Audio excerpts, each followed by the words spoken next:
नमस्कार मित्रों, मैं पुनः एक बार भाई देवगरे अपना यूट्यूब चैनल सड़े तोड़ पर।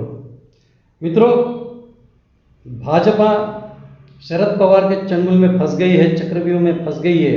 ये कल का वीडियो आने के बाद में मुझे ढेर सारे व्हाट्सएप मैसेजेस आए, लोगों ने पर्सनली फ़ोन किया, काफ़ी देर बात की। तो मैं सोचा कि एक बार इनको समझाना, मतलब एनालिटिकली इसको प्रूव करना बहुत ज़रूरी है। इसलिए मैं फिर दोबारा ये एक वीडियो बनाकर आपके पास पहुंचाने की कोशिश कर रहा हूँ। 2019 के बाद में क्या हो गया? 2019 के बाद में जब उबाठा ने, उद्धव बालासाहेब ठाकरे, शिवसेना ने जब विश्वासघात की राजनीति शुरू की, आपको याद होगा अमित शाह जी ने बोला था कि मेरा तो पूरा अस्तबल उठा के ले गए ये लोग। तो ये जो इस तरह की राजनीति शुरू हुई, तो इसका जवाब भाजपा ने देना बहुत जरूरी समझा। राजनीति में भाजपा की ये रणनीति भी रहती है कि भले ही चुनाव हार जाए, लेकिन चुनाव के बाद में साल 2 साल के बाद में फिर से वो लोग वापसी करते हैं।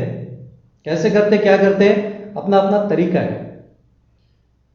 देवेंद्र फडणवीस जी ने भी यह कहा था कि ये बात तो बहुत पहले होती थी यदि कोविड ना होता तो, मतलब पूरी तैयारी हो चुकी थी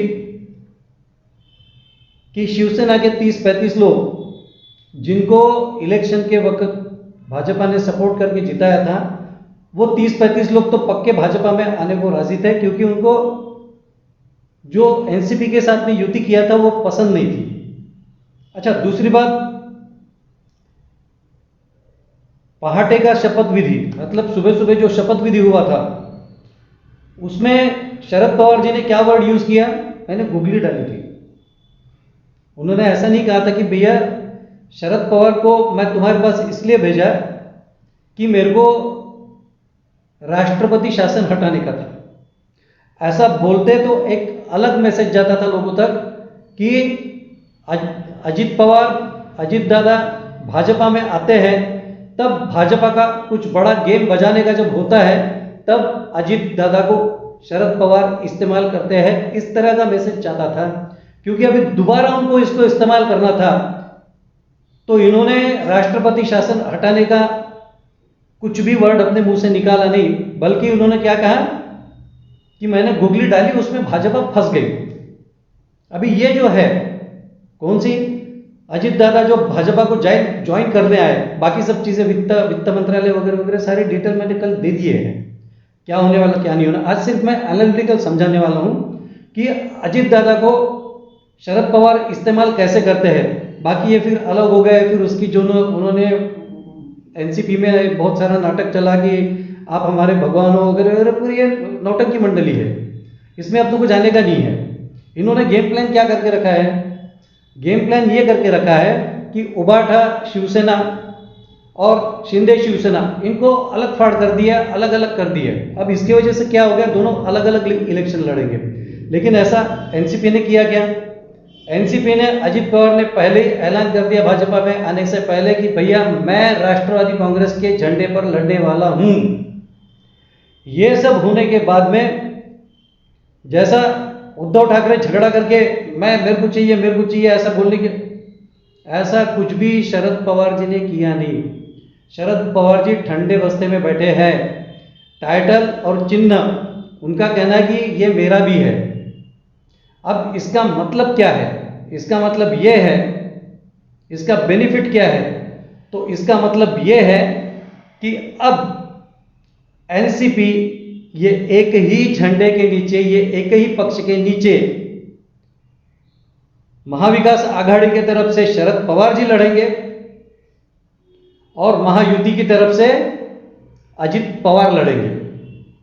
अब इसमें गणित जो है, जिसमें देवेंद्र फडणवीस काफी ऊंचे ओहदे के माने जाते हैं, तो इसमें इस वक्त जो गणित खेला है वो शरद पवार जी ने भी बड़ा चुस्त और तंदुरुस्त खेला है।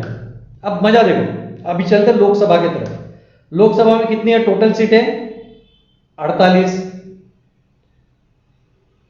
चलो अब एक तिहाई समझ के चलते। बाकी बहुत सारे लोगों के जो आने वाले हैं, बहुत सारे पक्ष, वो लोग नहीं लेंगे, बस एक तिहाई लेके चलते हैं फिलहाल।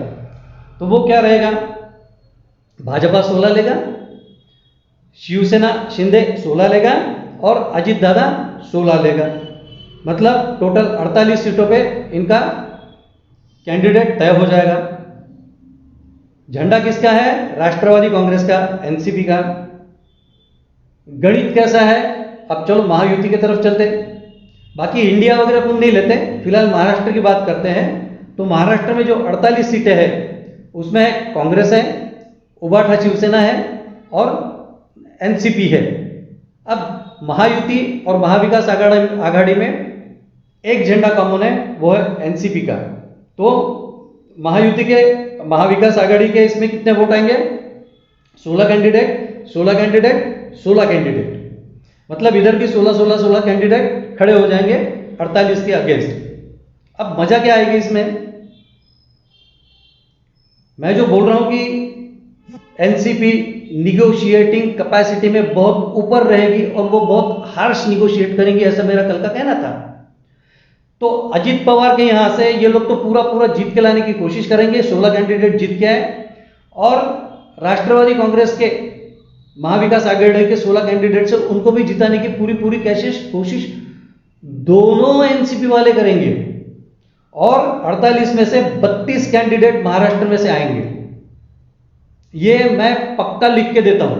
आज की तारीख में यदि इनको दो अलग अलग पार्टी यदि नहीं किया गया तो ये पक्की बात होने वाली है। अब चलो हम चलते विधानसभा के पास। विधानसभा में क्या हो गया?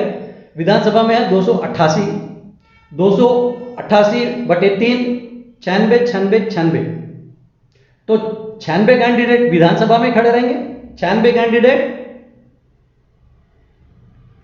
अपना शरद पवार जी की तरफ से खड़े रहेंगे और 96 कैंडिडेट्स अजित पवार जी की तरफ से खड़े रहेंगे। टोटल कितने कैंडिडेट्स हो गए? 192 कैंडिडेट्स। मतलब 288 कैंडिडेट में से 192 कैंडिडेट एनसीपी के रहेंगे। और एनसीपी ये जो बोल रहे हैं कि अगला हमारा जो मुख्यमंत्री रहेगा वो अजित पवार रहेगा, क्यों कह रहे हैं? क्योंकि 192 कैंडिडेट्स में से फिर मुख्यमंत्री चुना जाएगा। तो आप ये समझ के चलो कि आज की तारीख में ये दोनों को, अजित पवार और शरद पवार, इनको अलग अलग झंडे पे अलग अलग पक्ष से यदि ना लड़ाए तो ये समझ के चलो कि लोकसभा इलेक्शन में भी इनके कैंडिडेट बहुत ज्यादा रहेंगे और विधानसभा में भी इनके कैंडिडेट्स बहुत ज्यादा रहेंगे। अभी ये पूरा टेबल वगैरह आप देख के समझ सकते हैं कि किसने किसको गुगली डाली है, किसने किसको शरद पवार को एकदम अकेला बना दिया है। ऐसा कुछ नहीं है। शरद पवार ने फिर से दोबारा गुगली डाली है जिसमें भाजपा पूरी तरह अटक गई है।